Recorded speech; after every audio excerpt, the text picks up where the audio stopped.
어제 저희가 채널의 단독 취재 내용으로 알려진 이 보도입니다. 이른바 한동훈표 예산, 그러니까 법무부의 마약 수사 관련 특수활동비 예산을 민주당이 전액 삭감해야 한다는 보도 내용이 어제 저희를 통해서 알려졌죠.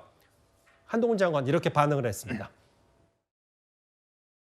최근에 연예계 마약 사건 관련해서 안민석 의원이 난데없는 음모론을 가져왔어요. 우리 사회 곳곳에 퍼지고 있는 이 마약 사건 검거가 뭔가를 덮으려 하는 의도가 있다라는 거예요. 어떤 근거나 증거가 있습니까?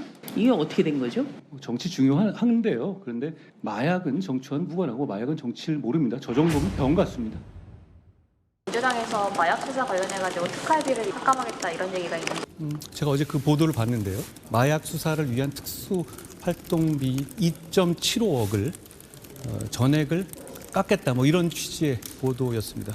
국민들께서는 그 얘기를 듣고 두 번 놀라실 것 같아요. 첫째, 대한민국 전체 1년 내내 마약을 잡기 위한 특수활동비가 2.75억밖에 안 된다라는 점에 놀라실 것 같고, 두 번째로는 그 2.75억밖에 안 되는 마약 수사를 막기 위한 수사비를 더불어민주당이 전액 깎겠다고 나서는 것에 놀라실 것 같습니다. 마약으로부터 국민을 보호하고 안전하게 지켜드리는 것은 국가의 대단히 중요한 임무입니다. 그 임무를 다하는 것에 대해서 더불어민주당이 왜 이렇게 반대 방향의 주장과 반대 방향의 방해를 일관되게 계속하는지 저는 모르겠습니다. 사실 이게 시점도 좀 중요하잖아요. 이런 물론 뭐 예산안 편성이기 때문에 이 시점이긴 한데 최근에 또 배우 이선균 씨 혹은 GD는 본인은 결백하다고 하니까 앞으로 좀 지켜봐야 되겠지만 이런저런 시점상 마약 특수활동비 2억 7,500만 원을 전액 깎겠다. 어떻게 좀 보셨어요?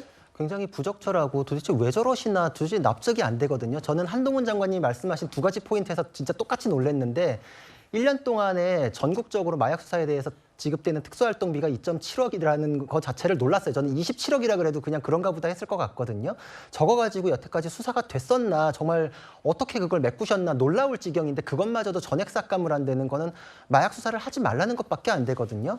더불어민주당 황운하 의원이 5년 동안에 마약 범죄 5배밖에 안 늘었다, 별거 아니다, 뭐 전쟁 선포할 정도 아니다, 이렇게 굉장히 부적절한 인식을 보였던 거에 괴를 같이 한 것 같은데 마약 수사를 저렇게 방해하고 나면은 한 번 중독이 되면은 마약 범죄자는 돌아오는데 사회적 비용이 훨씬 많이 들어요. 마약이 깔리고 나면 사실 되돌아오는 것도 힘들지만 그분들을 갱생하게 만드는데 280억 이상 든다고 생각하시면 돼요. 지금 특수활동비라는 건 정보 수집이나 수사에 반드시 필요한 것인데 마약 수사는 굉장히 은밀하게 이루어지고 조직범죄고 또 인터넷 뒤로 숨었기 때문에 수사 자체가 굉장히 어렵거든요.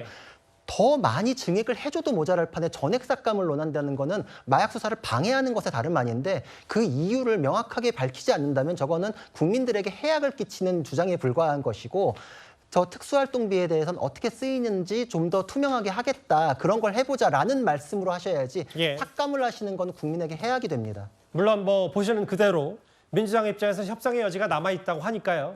한 장관이 좀 여러 비판 목소리를 민주당에 낸 것 같고 이 얘기까지 길지 않게 만나봤습니다.